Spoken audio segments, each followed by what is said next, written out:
लिखित इतिहास अगर आप देखना चाहें तो लिखित इतिहास भारत में अलेक्जेंडर के समय से शुरू हुआ। वजह ये रही कि ग्रीक से आए हुए लोग पत्थर के ऊपर काम करते और उनकी धारणा एक जीवन की है। किसी चाहे वो इस्लामपंथी हो या हमारे ईसाई हो या और बाकी के लोग हो, उनका एक ही जीवन का। तो इसलिए अगर एक ही जीवन का कॉन्सेप्ट है या एक ही जीवन की सोच है तो इस जीवन में जो हुआ वो लिखा जाना बड़ा जरूरी है। भारत ही एक जगह है जहाँ की ये बोला आता है पुनरपि जन्मम पुनरपि मरणम पुनरपि जननी जठरे शयनम। बार बार जन्म लेते हैं, बार बार मरते हैं, बार बार माँ के पेट में सो जाते हैं। पुनरपि जननी जठरे शयनम। यह संसार है बहुदुष्टा। संसार शब्द भी कितना प्यारा है, चक्के से संसार आता, संसरण जो करता है, रिपीट करता है अपने आप को, संसार जो कि पुनरावृत करता है अपने आप को। यह संसार है बहुदुस्तार है। यही तो चल रहा है इस दुनिया में, सुबह होती है, शाम होती है और उम्र यूं ही तमाम होती है। तो यही तो चल रहा है। इसे देख लो, यह संसारे बहुदुस्तारे कृपया पारे पाही मुरारे। मुर्ग नाम के राक्षस को जो मार दिए थे कृष्ण, तो पार करो इससे। तो भारत की दृष्टिकोण ये है कि इस जीवन में ये जो अंग हम देख रहे हैं, ये जो दिख रहा है हमें, इसके बाहर भी कुछ है। यही एक संस्कृति है। तो सबसे पुरानी इतिहास जो लिखित मिलती है वो अलेक्जेंडर के समय की मिलती है। ग्रीक आए, पत्थरों में लिखना शुरू किए। उस समय कौन रहे होंगे वहां पे? आचार्य चाणक्य थे तक्षशिला में, जो कि हमारा नहीं रहा, पाकिस्तान में चला गया। क्या करें? लेकिन वहां का एक ब्राह्मण, वहां का एक आचार्य चलता हुआ आता है। किसके पास चलता हुआ आता है? उस समय के 14 बड़े जनपद हुआ करते थे उत्तर भारत में। चलकर आता है धनानंद के पास, जो कि मगध का शासक हुआ करता, सबसे बड़े जनपद का शासक हुआ करता, और कहता है कि बचाओ, बाहरी आक्रमण हो रहा है।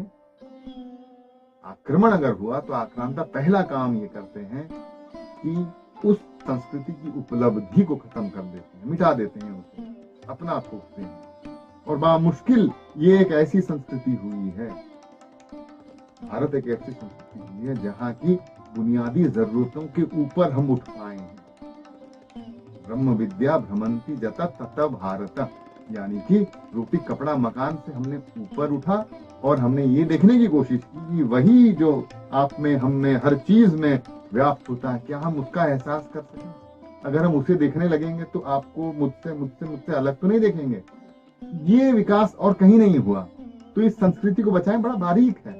इसलिए एक शिक्षक चलता हुआ आता है पाकिस्तान से, इधर बिहार आता है चलता हुआ और विनती करता है धनानंद बचा लें।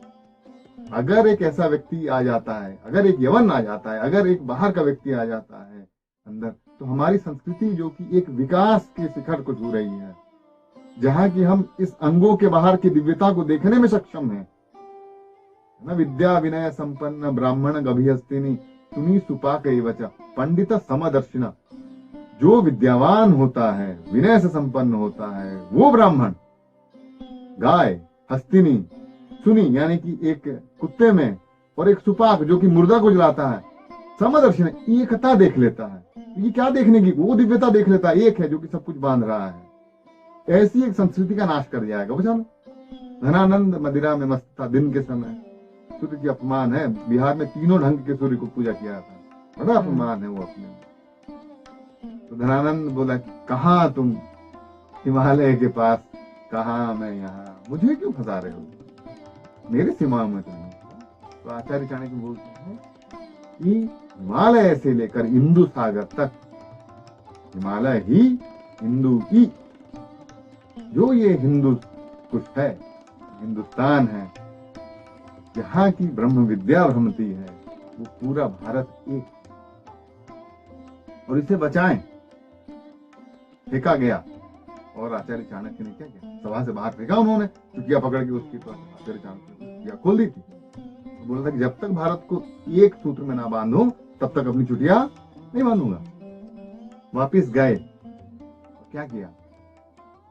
एक गडेरिया बकरी चला रहा, समुद्रगुप्त को उठाया और बोल के आए थे धनानंद को कि आचार्य को तुम ऐसा वैसा ना समझो। सृजन और मृत्यु दोनों इसके गोद में खेलते हैं। अगर मेरे शास्त्रों में ये क्षमता है तो मैं ऐसे कई सम्राट बना लूंगा जो कि मेरी और मेरे राष्ट्र की भरण पोषण। गया था वहां से, गडेरिया उठा लिया था, क्या तैयारी करने की कोशिश। कहानी ऐसी बोलती कि अलेक्जेंडर घुसा चला आया और बिल्कुल एक चित्र बना हुआ होगा। अलेक्जेंडर का गुरु कौन था? अरस्तु, अरिस्टोटल। उसका गुरु कौन था? सुकरात। तो वहां के सबसे बुद्धिमान, और अभी भी बुद्धिमान मानते हैं ना अरस्तु को, अलेक्जेंडर। अरस्तु बोल गया था कि हमने सुना है कि भारत के मुनि या ऋषि ये बड़े प्रभावशाली होते हैं, वो कुछ ऐसा जानते हैं कि जानने योग्य हो, जानने के बाद और कुछ जानने की जरूरत नहीं पड़ती। तुम एक मुनि ऋषि साधु वहां से उठा लाना, पर ध्यान रखना का मापदंड ये है कि वो साधु जो तुम्हारे साथ आना ना चाहे सहजता से, वही मापदंड है। तो अलेक्जेंडर जैसे वो घुसता चला आ रहा था, शिक्षक ने बोला, खबर उसे मिली कि पहाड़ के पास एक नंगा फकीर रहता। अलेक्जेंडर बोला चलो उसे ले आते। तो लाल लश्कर के साथ बिल्कुल पहुंचा अलेक्जेंडर। सामने नंगा, धूप सेकता हुआ, ठंड का मौसम है ना, अभी भी धूप सेकता हुआ। अलेक्जेंडर बोला, सेनापति बोला, चलो यूनान चलना। फकीर हंसा, चुप रहा। फिर बोला गया चलो, धन दिया जाए, धान्य दिया जाए, सारी सुविधाएं दी जाएंगी, राजकीय ठाट में ले जाएगा, चलो। फकीर हंसता रहा। अलेक्जेंडर सामने नंगी तलवार लेकर खड़ा हुआ, बोला कि तुम्हें पता नहीं तुम किसके सामने खड़े हो? विश्व विजेता गंदर के सामने खड़े। फकीर ने उसे देखा और पूछा, कहाँ चले आ रहे हो इधर? अलेक्जेंडर बोला, दुनिया को जीतने निकला हूं। तुम क्या कर रहे हो? पूछा, तुम दुनिया क्यों जीतना चाहते हो?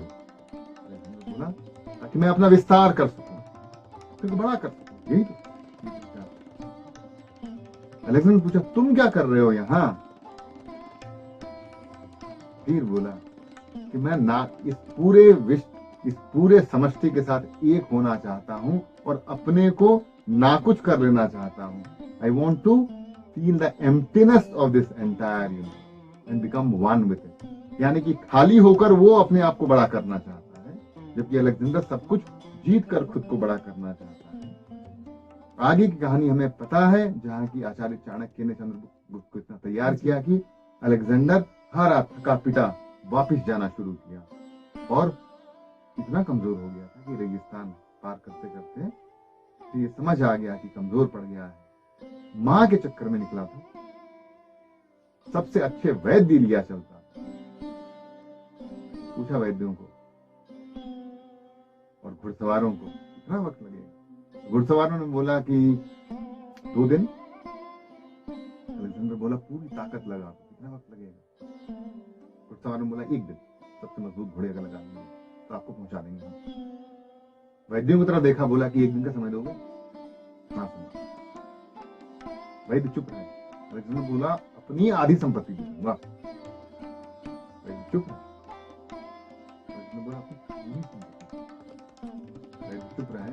अलेक्जेंडर हंसा और बोला कि 3 इच्छाएं हैं मेरी आखिरी। पहली इच्छा कि जब मैं मरूं तो मेरे ताबूत के बाहर मेरे दोनों हाथ रखें। ये बताने के लिए जिसे आप विश्व विजेता अलेक्जेंडर बोलते हो, वो भिखारी की मौत में, और वो नंगा फकीर सही बोलता। पहली बात। दूसरी बात कि इसे उठा के जो ले जाएंगे ये सारे के सारे मेरे वैद्य होंगे। बड़ा गर्व था मुझे, इन अंगों को मैं बचा ले जाऊंगा क्योंकि मेरे पास सबसे बुद्धिमान वैद्य हैं, सबसे क्षमतावान वैद्य। पर ये बेकार, ये मुझे उठा के। और तीसरा, मैं जो सोच रहा था कि पूरे विश्व को जीत लूंगा, मुझे ऐसे जगह गाड़ देना जहां की नामो निशान ना हो। और इस तरफ 40 साल का चंद्रगुप्त पूरे भारत वर्ष को एक सूत्र में बांधकर जैन मुनि बन गया। 40 साल का इधर चंद्रगुप्त, उधर 25, 26, 27 साल का अलेक्जेंडर, एक जिसे हम विश्व विजेता अलेक्जेंडर द ग्रेट बोलते हैं, भिखारी की मौत मरता है, और एक सम्राट, वो सब कुछ होता हुआ अभी जवानी में किसी और चीज की खोज में चला जाता। कौन सी वो चीज थी, कौन सी वो दिव्यता थी? और इधर आचार्य चाणक्य चले जाते हैं वापिस तक्षशिला, जहां की वो पंचतंत्र लिखते हैं।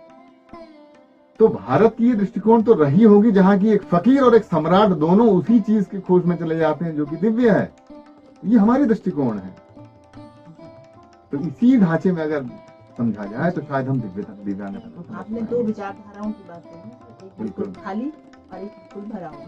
जी खाली हुई, खाली की खाली की हुई।